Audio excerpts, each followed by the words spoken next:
Hello and welcome back. Today we are going to be taking a look at the first of 4 figures from Marvel Legends in their Magic the Gathering Universes Beyond crossover line. So if you are not familiar with this, Magic the Gathering is a trading card game which last year had a crossover with Spider-Man, and as part of that crossover, at Hasbro, Marvel Legends did 4 figures which tied into that game. We get Man-Wolf, a battle damaged Spider-Man,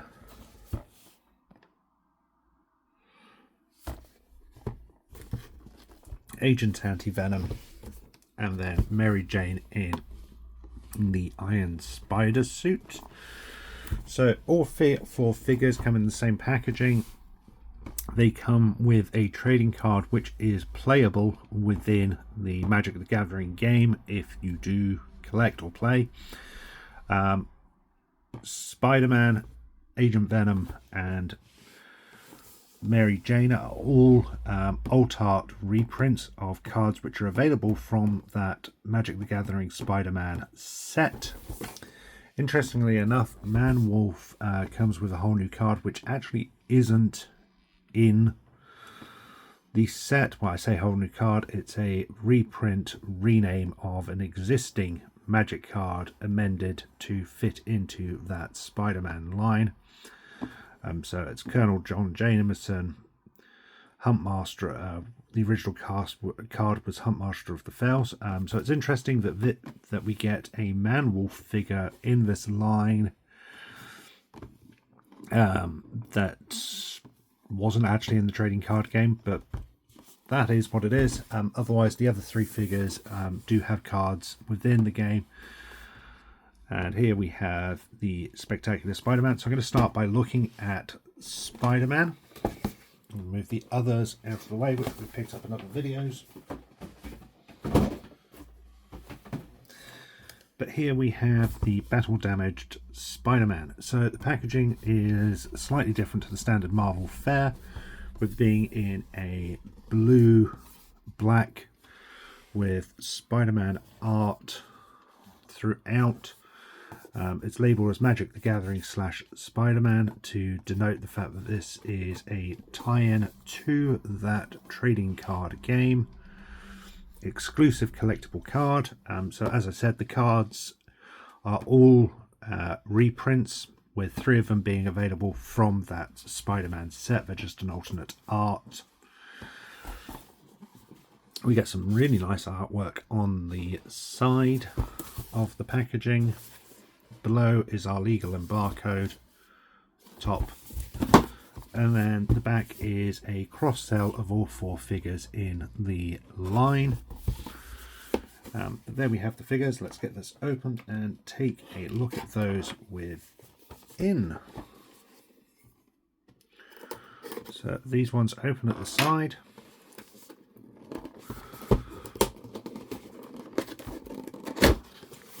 Interestingly, the art does go around the entire corner, and that I really do love that artwork there. That is some really, really nice artwork.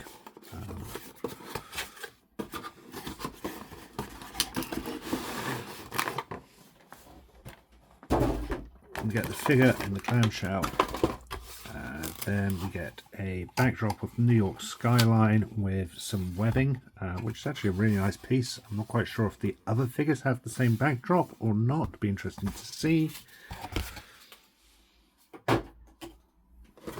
But then we have the figure and the trading card. So the trading card is taped to the packaging.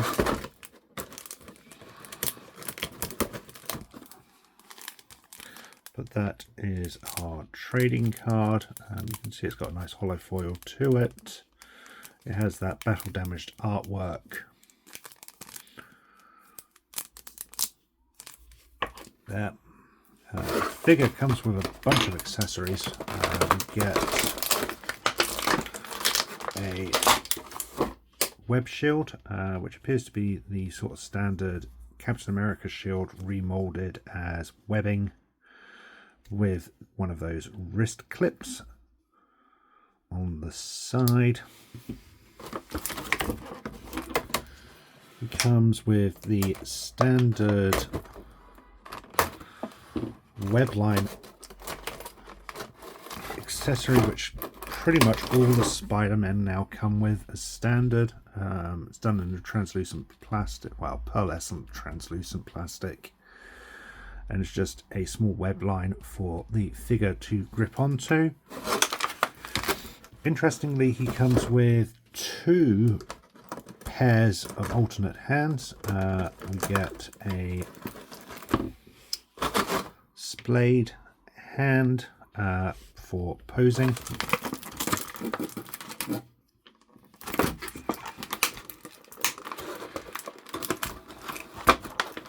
and we get the standard web shooter hands. We get a beat up Peter Parker face, and there's a nice bruising on the eye to make him look really beat up and battle worn. And then the figure himself is our battle damaged Spider-Man. Now, I must say I have been waiting for a battle damaged Spider-Man for ages. Unfortunately, I missed out on the Toy Biz era figures many years ago, which had a comic book battle damaged Spider-Man and even a Tobey Maguire battle damaged Spider-Man, which are absolutely fantastic looking figures. Unfortunately, their prices on the aftermarket are quite high.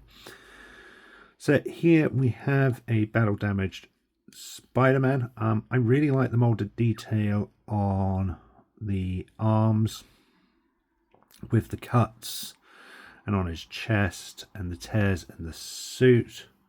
You can see some more ripping throughout, and it carries on down to the legs and the boots. I'm not too keen on this head sculpt. I really wish we could have had more of the face on show, which is reminiscent of those Toy Biz ones where you could actually see the mouth and maybe one of the eyes underneath. I really would have liked to have seen that, but I guess it is what it is. Otherwise, you know, just having that hair there and a slight tear just doesn't seem to fit with the aesthetic of the rest of the suit being damaged as it is. You can see some of those tears come around to the back of the suit, but primarily the back hasn't been battle damaged in any sort of way.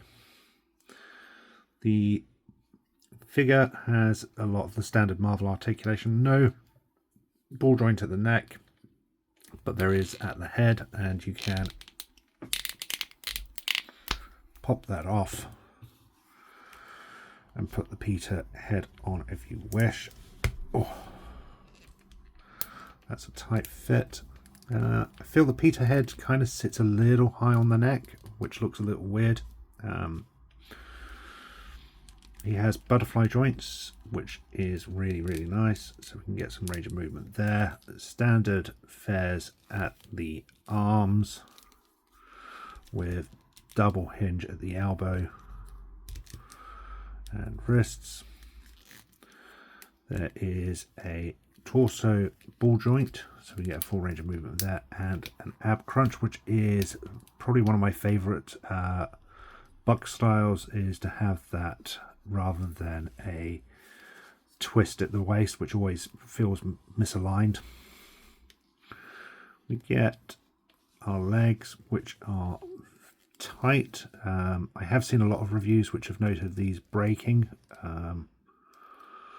so it's worth noting that it appears that the legs actually have a slightly different articulation to other figures, in that they have a hinge between the crotch which allows some up and down movement, in addition to having the ball joint sockets. So they can end up sitting a little lower on the hips. That's an interesting touch. Ooh, they are tight, so be warned with that. You do have a calf there and bend at the knees. We get boot cut and standard ankle swivel with toe articulation as well. So in theory, we should be able to get this into some pretty decent poses. Let's see what we can do.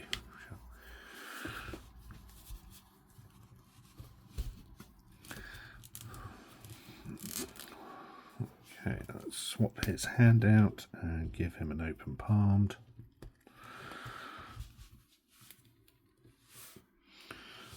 So you can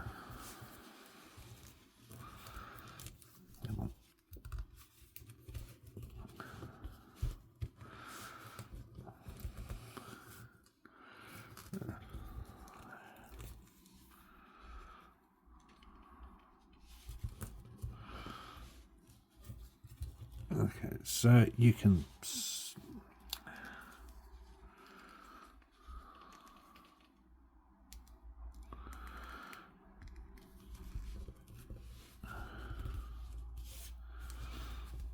so with some playing about, you can get him in some poses there, which isn't too bad. Those hinge joints, those joints at the legs are very, very tough, and I do have concerns that with too much manhandling they could end up breaking. So that is something to be very mindful of. I have seen pictures and reviews online noting that they have broken, so just bear that in mind if you pick this figure up. However, that said, I don't think the figure is as bad as a lot of people are claiming. I like the molding on the torso and the legs and the battle damage. It's just that alternate that mast head, which is a little disappointing for me.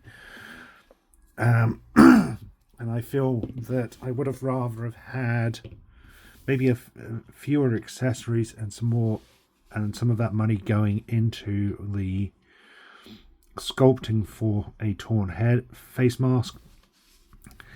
But it is what it is. We get this nice web shield, which is kind of cool. That just fits over the wrist. Now, there we go. That fits over the wrist. These have a habit of breaking. I've had a couple of Captain America shields break. They aren't quite wide enough to fit over the wrist, but any wider and they're obviously going to be too loose. What I've done in the past is remove these clips and just put a little cable tie or something through there. So that's something to bear in mind. But yeah, there we have the figure. Overall, it's not perfect. I have a couple of small little gripes with it. I feel the legs have a risk of breaking. But yeah, I do like the figure. I'm glad I picked him up, and I think he's a nice addition to my Spider-Verse line. But there we have it. Thank you for watching. I hope you've enjoyed this video. Until next time, stay safe, and remember, freedom is a right, not a privilege.